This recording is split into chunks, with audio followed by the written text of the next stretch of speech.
Why do I feel like after you're like, news with Drac, there's a wah, wah, wah. Well, I'm not the one editing this thing, so you can put one in.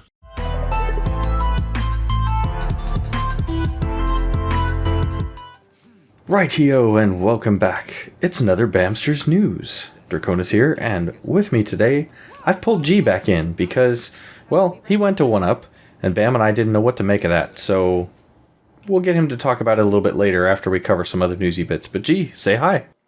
Hey everybody, yes it is Monday the 18th of February 2019, and because it's Monday it means that it's News with Drac. This time with me as well. Alright, after some of the bad news with the Activision layoffs, something maybe a little positive? I don't know, we'll see. New Call of Duty game possibly sometime this year from their staff call that they had there where they were talking about plans for this coming year.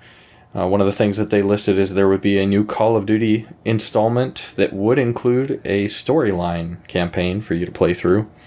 They didn't specify which one of the Call of Duties it would be, though rumors are, or speculation possibly, is that Modern Warfare 4 or possibly Ghost 2, but I think most folks are leaning more towards Modern Warfare 4. So that's what that was. I was wondering why you said MechWarrior in here. No one said MechWarrior. It says MW4, MechWarrior. Yeah, 4. You're just being a troll. That's the previous MechWarrior. It's a better game than anything from Call of Duty anyway, so hey. Oh, shots fired. But the whole, whether it's, Modern Warfare or Ghost 2, one, nobody who's giving any rumors about it knows anything, and two, that's just wishful thinking. It might be something completely different. Space Card. Yeah, because that went over so well last time. Although, personally, I enjoyed that game. I don't know why everybody was complaining so much about it. Oh, crap, now you're making me think of the first Amiga game I actually played. You're just jumping all over the place today, aren't you? Yeah, but that was the, James Pond. Like Bond, except Pond. And he was a cod.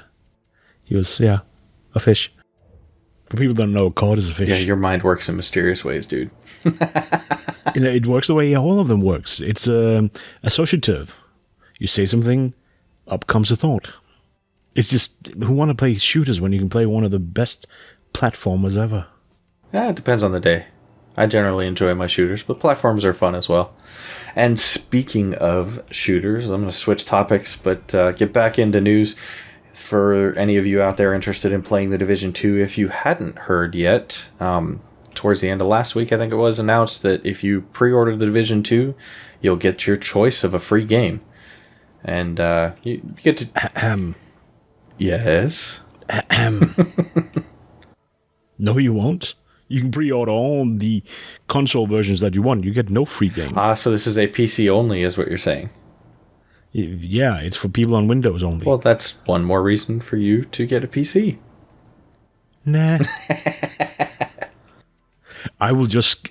It's more a case, I have a PlayStation, I have a console, I play on that, because it's easier. Not that the game is easier, but it's just easier to have it. It's over there, it's done, right? If they're so desperate for attention that they want to do this Windows only, I'm okay with skipping the Division 2. The Death Division 2. I would love to play it, but I don't need to, and if I'm not their target group, so be it. Well, for those of you that are looking to order it on PC, you'll have your choice between, looks like Ghost Recon Wildlands, Watch Dogs 2, or Far Cry Primal.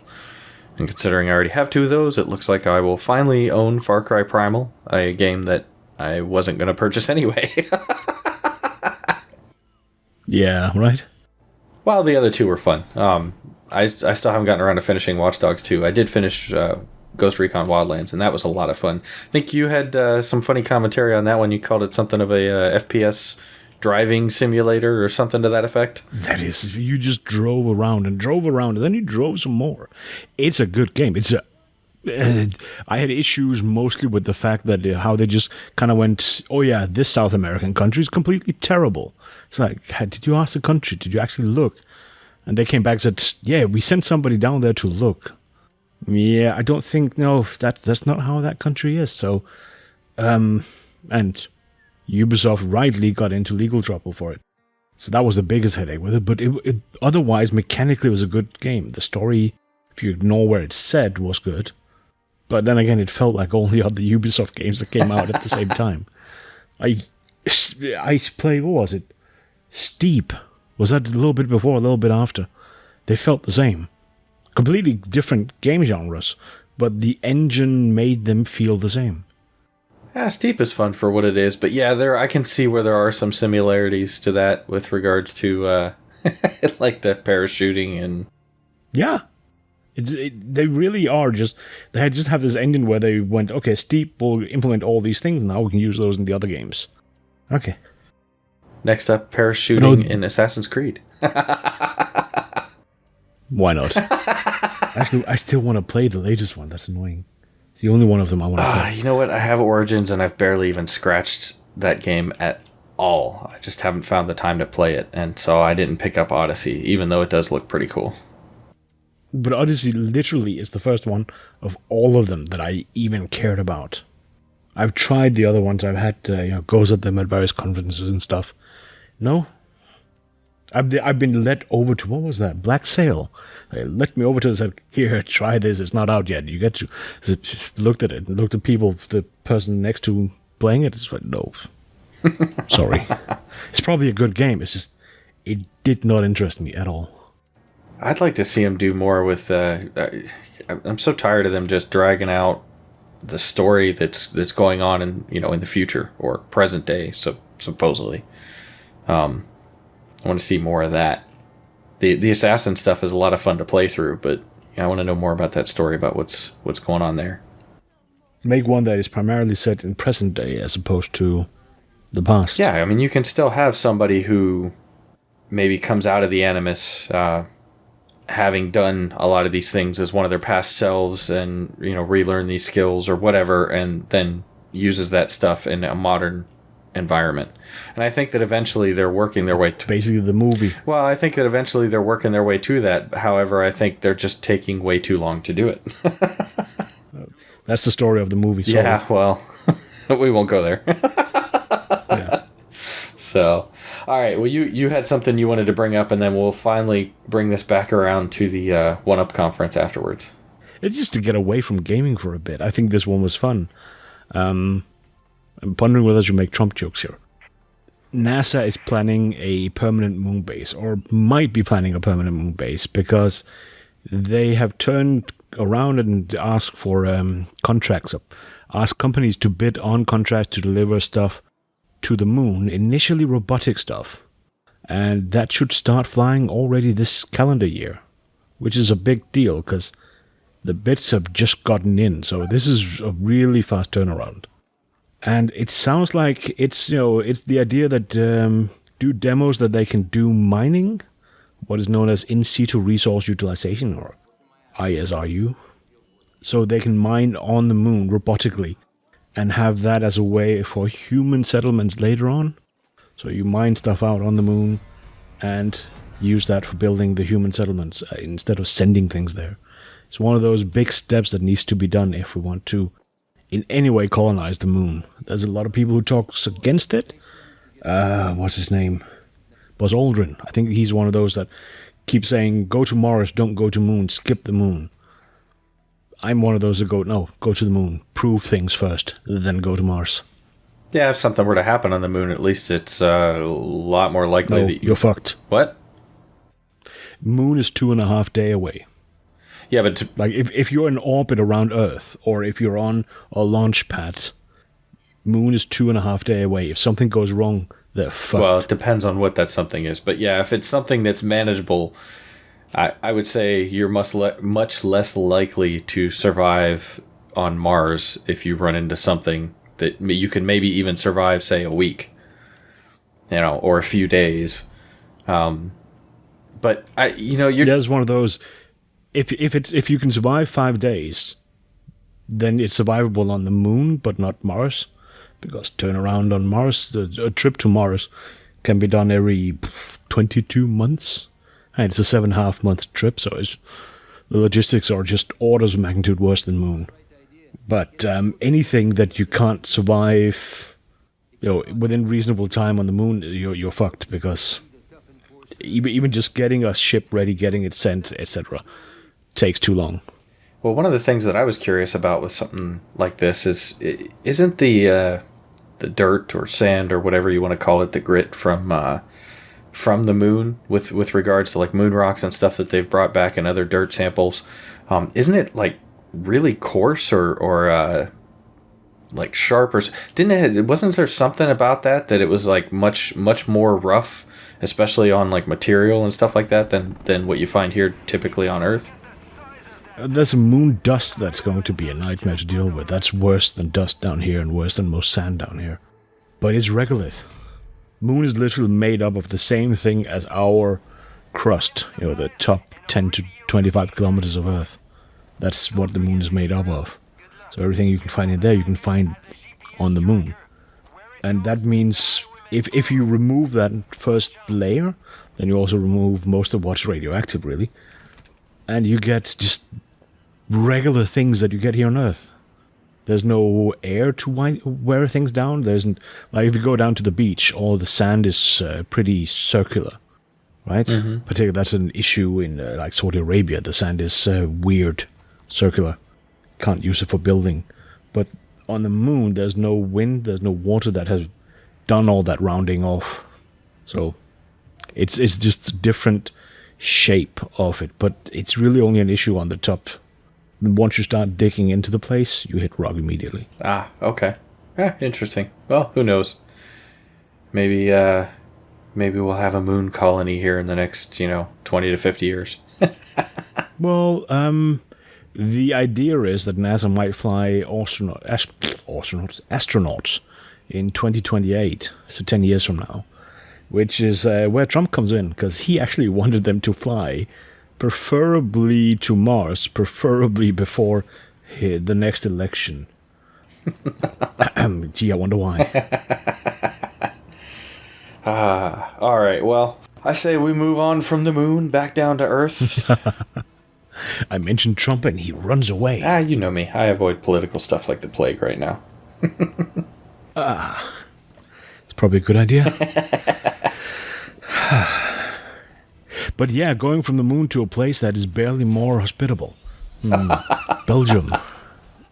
Well, why don't you tell us a little bit about what the OneUp conference is? And since apparently when Bam went to look it up, he got a German website somehow. I still don't know how. Yeah, I have no idea how he did that. None have found it out. And talking to the people behind it, they didn't. Nope.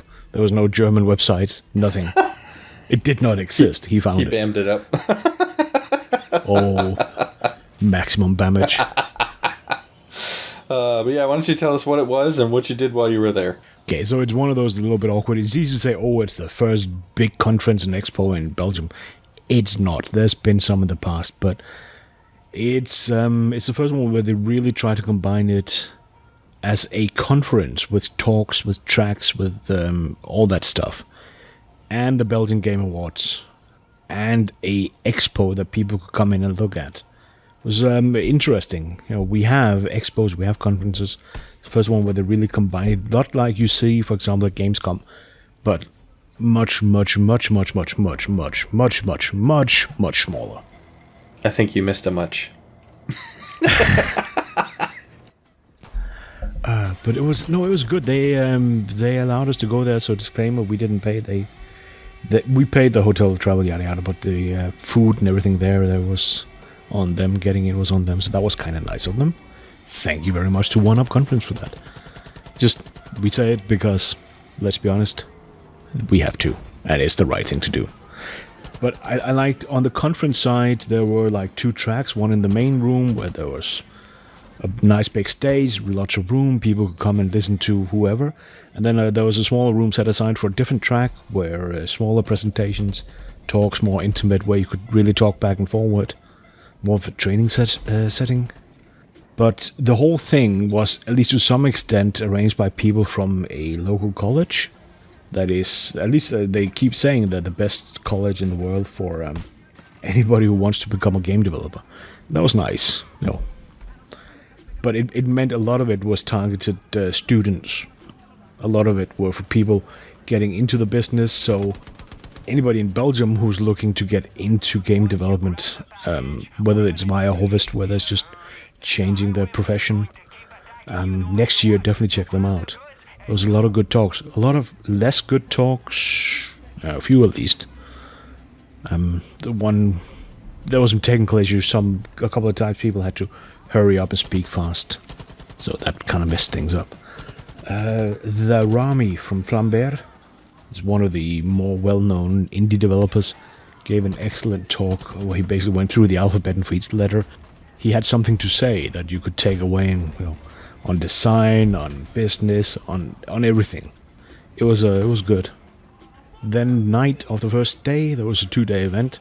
They had the Belgian Game Awards, and some of our friends were there, like Lugo Studios, the people behind Liftoff, Cybernetic Walrus, the people behind Anti-Graviator, and Raplo Games behind Healer's Quest. That was the one. I actually got to play the release version of Healer's Quest finally. I only played the demo in the past. Oh, that game is actually... I love the game. The humor is awesome. Unfortunately, Cybernetic Walrus and Lugo Studios went up against each other in the business, best indie... Not best indie, but just best game dev studio business. And Lugo Studios kind of sort of ran away with that. Not too surprising, because the way they have arranged things is actually pretty cool. Well, I hope that the Belgian Game Awards were not as commercial-filled as the quote-unquote video game awards. Zero commercials. There you go. That's how you do an award show. But at the same time, there was a lot of stuff that was missing. It felt really small, and it felt like, this is new. There was a lot of small things I would have changed. Like, they would announce who the winner was, which was awesome, and then there was a break. There was nothing going on. It's people trying to make their way to the stage from the seats, etc. And because it wasn't seated out on tables, but just people sitting on what do you call those? Just like bleachers. Oh, right? okay. All right. Yeah, they have to kind of navigate and get somebody to let them out and get over to the middle where they could walk down into the stage. There was nothing. There was just quiet while that happened. There wasn't any music. Get a track from the developers and play that, or have somebody just go, Lugo Studio, blah blah blah blah blah blah blah blah blah blah blah blah blah. Prepare something that does a voiceover on music while they're making their way to the stage or something. You hear that one up? Yeah. Get G, and G will do the voiceover. Sure. I will do that. Happily. There was one of the presenters, the main presenter, did a shitty as hell sexist joke. I said, no, don't. No. He actually did two of them. The second one was, I would not have done that. It was not good. But the first one was terrible. I don't know who he is. I'm sorry. But I would not have him back just because of that. I did not think that was appropriate. So, but it was a cute little Game Awards. Let's put it that way. All right. If anybody saw, we put a picture up from. They had like on the floor as you walk towards the entrance. There was the history of console controllers or something, just history of controllers. And in that list, I missed a type. There was one that's called the Competition Pro 5000. It's an iconic controller. It wasn't in there. It seems to be that one that the Belgian Game Awards trophy mimics. Like, they have it represented in the damn trophy they give at the Game Awards. It was not on the list on the floor. It's kind of, that's not good. But beyond that, the expo was, a day and a half, 2 days. Met a lot of people we knew, people we didn't know. Got to try out Space Pirate Trainer, Deism. If anybody has a VR helmet, Deism is awesome. Looks like, it's early days, but it looks like Populous, except it's not Populous, in VR. Space Pirate Train is also a VR game. We're going to cover that a little bit more later. We'll get to that. Quantum Shift, I finally got to try it. It's released. Excellent little game, and I loved the developers. They were nice. Short Circuit, finally got to see them. It's not a game, really. It's more a way of building electronics, learning how to do electronics. It was a Story of Two, a little mobile game where you play as... You can alternate between being a man and a wolf, and you have to fight the bear. It's a cute little story, excellent little thing. It's being released episodic. I think the first episode is out now. So try and see if you can find that Story for Two. And just a bunch more that I've forgotten the names of. And it was really small, but a full third of the area they did have was just virtual reality. There was so much virtual reality. It was awesome. And a good amount of cosplay. I was really surprised at how many cosplayers and how good cosplay. You know, the costumes were really excellent. I've seen some less good at some events, but this was impressive. Any that stood out in your mind? Oh, One Punch Man was there. That was pretty cool. There was one with hair. That was weird. It was an Assassin's Creed one, I think. That was pretty okay. Yeah, there was a little bit of everything. There were the usual ones, and there was some that were really well made. There was a little booth that also showed how to work with foam and stuff. We might have. I don't know if the video is any good, but we have video of that. And if Drag is any good, he might paste that into this episode in the background. But a couple were in what looked like store-bought Overwatch themed things. So okay. Still, represent who you are and what you like, right? Sure. Go for it. Heck yeah. So yeah, nice little event, cute little event. It was in Kortrijk, which is in the middle of bumfuck nowhere, Belgium, right on the border to France. Which also meant a lot of times I have to think in French. That was weird. And I messed up. There was one of the talks on esports where the guy goes, so do we do this in English or Flemish? English or Dutch? And I kind of went, whatever. And nobody else said anything, so he continued in Dutch, and I was just struggling trying to translate. I understand the language, but that was painful. I managed. I caught him afterwards. I started asking him questions. Then he started talking Dutch again. Going, oh, please, let's do this in English. That's what you get for not specifying in advance. Yeah. But yeah, I fully expect there'll be one again next year, and I expect we'll be there next year. Well, cool beans. Well, all right, guys, that will wrap up our weekend roundup. G's trip to 1UP and a few other things going on. I hope you've enjoyed it, and we'll be back again this Wednesday with a regular podcast, another episode, and Friday with another news weekly roundup. But for myself, Draconis, I'm out. Yeah, everybody stay awesome, and talk to you soon. Ciao.